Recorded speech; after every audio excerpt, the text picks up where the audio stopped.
दोस्तों हम लोग का जो बचपन है काफ़ी ज़्यादा दादी जी और नानी जी के ही बीच में पला बड़ा है ना।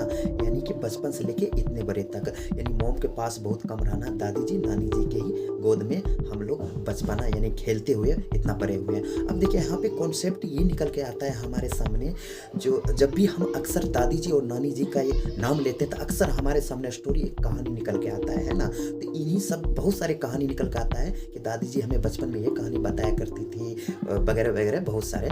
तो इसमें सबसे जो एक डिफरेंट कहानी है मून लेके है। जैसे कि आप लोग को पता है कि चांद लेके जैसे मून है, हम उनको गॉड का भी हम दर्जा दिए हुए हैं। तो अब देखिए कॉन्सेप्ट ये निकल के आता है, जब भी अक्सर आप चांद को देखोगे या फिर कभी भी आज इस चीज़ को नोटिस आप लोग किए होंगे, जब भी हम चांद की तरफ देखते हैं शाम के समय, कभी भी आप इस चीज़ को देखिएगा या फिर रात को, तो आपको वहाँ पे एक काला धब्बा दिखाई देगा ब्लैक कलर का, है ना। तो अब हमारे मन में एक विचार चलता रहता है कि ये ब्लैक है क्या चीज़। अब जैसे दादी जी पहले ये बताया करती थी कि चांद को श्राप मिला है, इन श्रापों के कारण इन पे काला धब्बा यानी इन पे दाग है। अब देखिए आज का जो जनरेशन है, हम लोग का यंग जनरेशन है, क्या इन सब चीज़ों पे बिलीव करता है या नहीं। देखिए यहाँ पे हम किसी भी तरह का आस्था को ठेस नहीं पहुँचा रहे हैं ना, वो अलग कॉन्सेप्ट है आस्था, और ये जो साइंस है ये अलग कॉन्सेप्ट है। हम लोग का यंग जनरेशन के हम लोग बात कर रहे हैं, हम लोग स्टूडेंट, क्या हम इन सब चीज़ों पे बिलीव करते हैं या साइंस जो है इन सब चीज़ों पे बिलीव करता है। तो इसी के बारे में हम डिफरेंट आप लोग को बताने वाले हैं। ये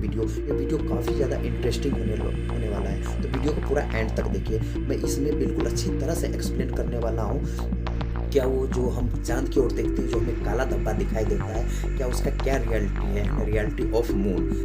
has the moon got a surround, क्या चांद को श्राप मिला हुआ था। हम इसी के बारे में पूरी अच्छी डिटेल में हम जानने वाले हैं। तो वीडियो को फटाफट सब्सक्राइब कर लीजिए अगर अभी तक नहीं किए हैं, तो वीडियो को पूरा एंड तक देखिए, तभी आप जान पाएंगे क्या इसमें रियलिटी है ना।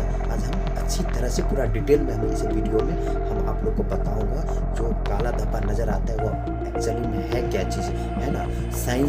साइंस के नज़र से हम देखेंगे, हम आस्था के नज़र से तो आप लोग को बता दिया, साइंस के नज़र से हम देखेंगे कि वो है क्या चीज़। तो इन सब चीज़ों पे साइंस बिलीव भी करती है कि नहीं करती है, चलो हम उसके बारे में हम पूरा डिटेल में वीडियो बताएंगे। तो वीडियो को पूरा एंड तक देखिए। तो चलिए वीडियो को हम स्टार्ट करते हैं। हेलो दोस्तों, मून के बारे में जानने के लिए सबसे पहले हम क्या करते हैं, हमें 4-5 मिलियन यानी करोड़ों अरबों साल हमें पहले जाना पड़ेगा। अब पहले क्यों बोल रहा हूँ जाने के लिए, क्योंकि इसको स्टार्टिंग पॉइंट से आप लोग को पता होना चाहिए।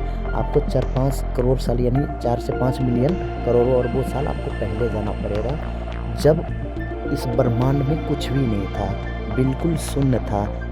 बिल्कुल अब यह ना पृथ्वी था, ना किसी भी तरह का कोई प्लेनेट था, ना गैलेक्सी था, कुछ भी नहीं था, बिल्कुल शून्य था। तब यहाँ क्या होता है, एक विस्फोट होता है, बहुत बड़ा धमाका होता है वहाँ पे, जिसका जो साइंस ने नाम दिया बिग बैंग। अब देखिए ये जो थ्योरी है ये बिल्कुल अलग है, ये चैप्टर अलग है, हम इस पे पूरे डिटेल में बात नहीं करने वाले हैं। अगर आपको इसके बारे में जानना है तो आप कमेंट ज़्यादा कीजिएगा, हम इस पे एक अलग से डेडिकेटेड वीडियो बना देंगे। तो उसमें एक धमाका, ज़ोरदार का धमाका होता है, वो धमाका के कारण इतनी ज़ोरदार धमाका होता है कि उससे बहुत सारे टुकड़े जो होता है क्षुद्र ग्रह, जैसे हम कोई भी शीशा वगैरह अगर हम फेंकते हैं तो उससे कई टुकड़ा में विभाजित हो जाता है ना। तो वैसा ही यहाँ पे भी हुआ था, जैसे इतना ज़ोर से धमाका होता है कि कई सारे टुकड़े आपस में विभाजित हो गया था, बिल्कुल ब्रह्मांड में फैल गया था। तो फैलने के कारण जो हमारा यहाँ पे बहुत सारे गैलेक्सी का यहाँ पे निर्माण हुआ, उसमें बहुत सारे प्लेनेट हो गया, क्षुद्र ग्रह हो गया, उसके साथ साथ एस्ट्रॉयड वगैरह हो गया, उल्कापिंड हो गया, सारे आपस में विभाजित हो गया। तो उसी में से एक पृथ्वी का भी टुकड़ा था, है ना। अब जैसे कि मैं आप लोग को बता देता हूँ, हम लोग अभी जिस गैलेक्सी में रहते हैं उस गैलेक्सी का नाम है मिल्की वे गैलेक्सी। तो इसको आप अच्छी तरह से नोट कर लीजिएगा। तो चलते हैं, हम आगे बढ़ते हैं। तो इसी में से एक पृथ्वी भी था, पृथ्वी का हमारा निर्माण हुआ। अब यहाँ बात आती है कि पृथ्वी का निर्माण हुआ तो फिर ये मून कहाँ से आया। अब देखिए इसके बारे में भी मैं आप लोग को बता देता हूँ। मून है ये जो है, कई इस पे थ्योरी है। कोई बोलता है कि ये पृथ्वी का हिस्सा है, कोई बोलता है नहीं ये भी एक अलग क्षुद्र ग्रह था, जो कि इसके रेंज में आने के कारण, यानी इसके ग्रेविटी के अंदर आने के कारण आज ये पृथ्वी का चक्कर लगाता है। जैसे कि आप लोग को पता होगा कि मून जो है ये पृथ्वी का चक्कर लगाता है ना। और हमारा जो पृथ्वी है वो हमारा सूरज का चक्कर लगाता है, यानी सूरज एक स्टार है तो सूरज का चक्कर लगाता है। ये चलिए ये अलग चैप्टर हो गया, हम इस पे पूरी तरह से बात नहीं करेंगे, हम सिर्फ और सिर्फ मून के बारे में बात करेंगे। अब देखिए सबसे पहले तो हम मून के बारे में हम बात करते हैं चंद्रमा, यानी पृथ्वी से चंद्रमा की जो दूरी है 3,84,000 है, जो कि ये हकीकत नहीं है। 3,84,400 किलोमीटर ये हमारा पृथ्वी से दूरी है। ये दूरी पृथ्वी के व्यास का 30 गुना है।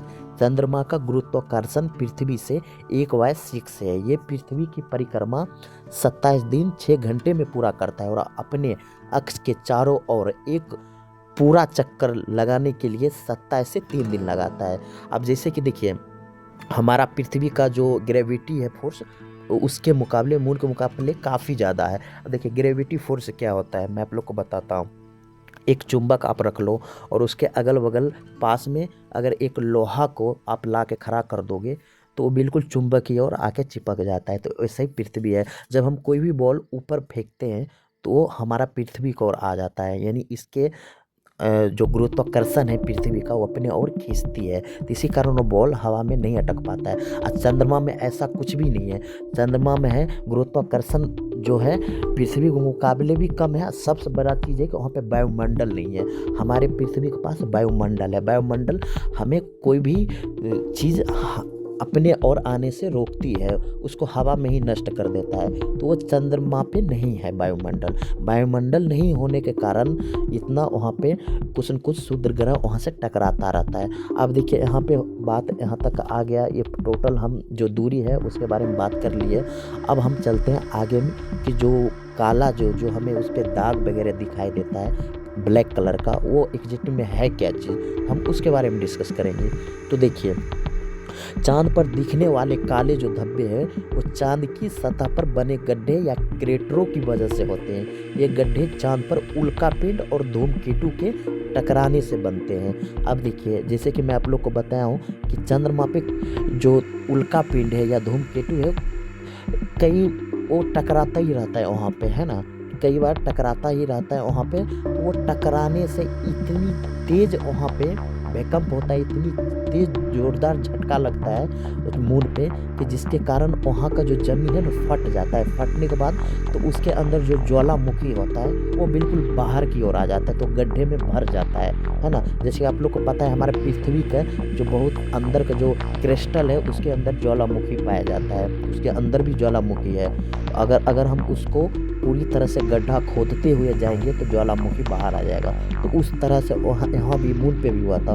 इतना ज़्यादा वहाँ पे उल्कापिंड टकराया जो उसके अंदर जो क्रिस्टल है वो बिल्कुल फट गया। अंदर का जो ज्वालामुखी होता है वो बिल्कुल बाहर आ गया। उस गड्ढे के अंदर जो ज्वालामुखी बाहर निकला वो गड्ढे में ही रह गया, और गड्ढे में रहने के बाद वो बिल्कुल जल गया, सूख गया।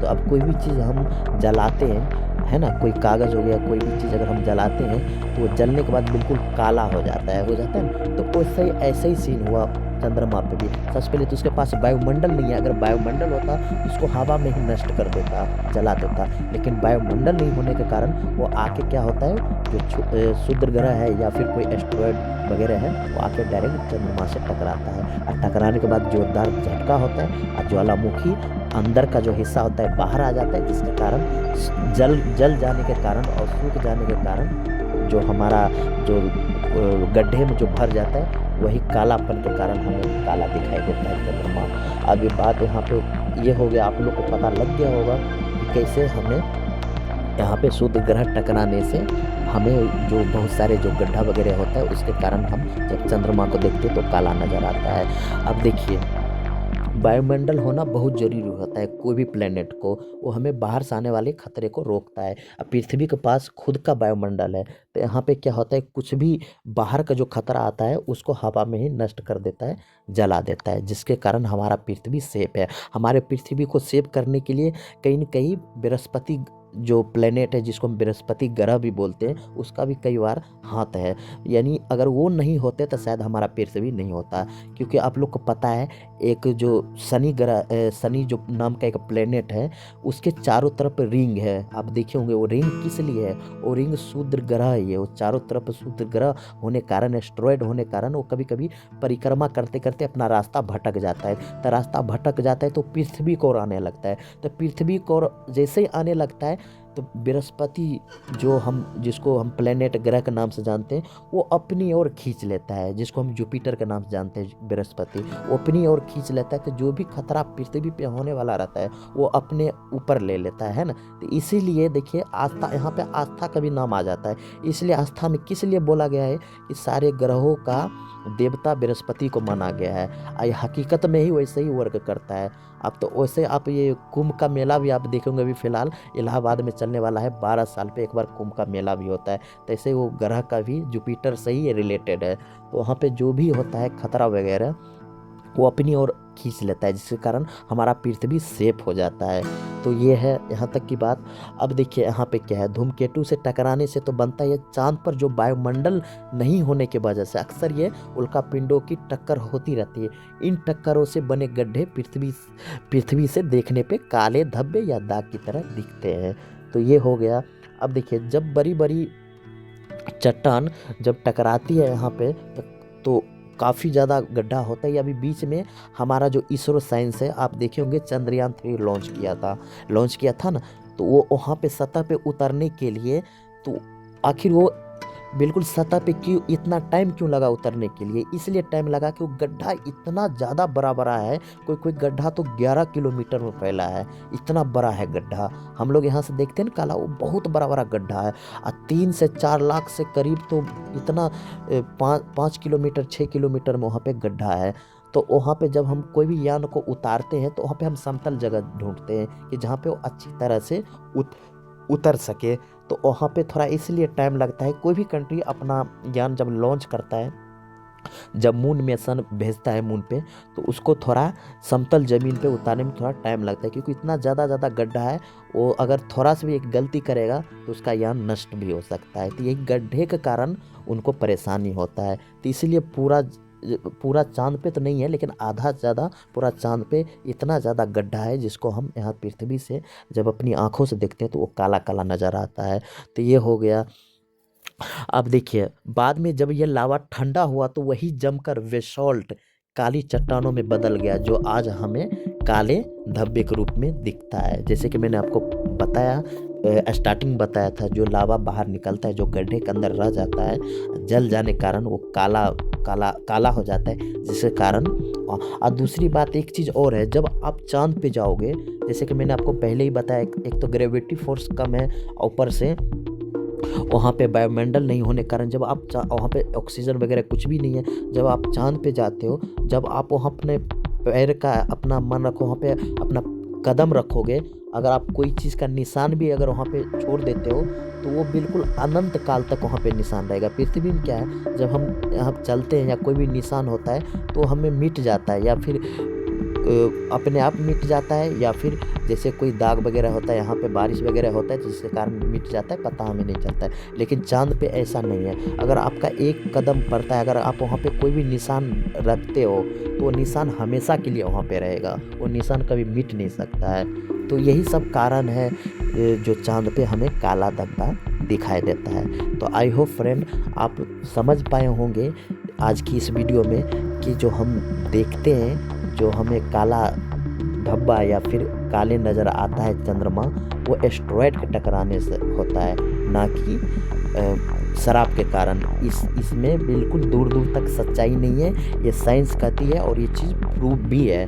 ये है नहीं कि हम इस चीज़ को बस ऐसे हवा में बोल रहे हैं, ये चीज़ प्रूव भी है और आप लोग भी जानते हैं। तो हम उम्मीद करते हैं कि आप लोग को ये जानकारी काफ़ी ज़्यादा पसंद आया होगा, हेल्पफुल लगा होगा। अगर आप लोग को वीडियो पसंद आया होगा तो वीडियो को लाइक कर दीजिएगा, चैनल को सब्सक्राइब कर दीजिएगा, और ऐसे ही लेटेस्ट वीडियो पाने के लिए नोटिफिकेशन को भी अनेबल कर दीजिएगा, क्योंकि इस तरह का वीडियो हम आपके लिए लाते रहते हैं। तो चलो अभी के लिए bye bye and take care.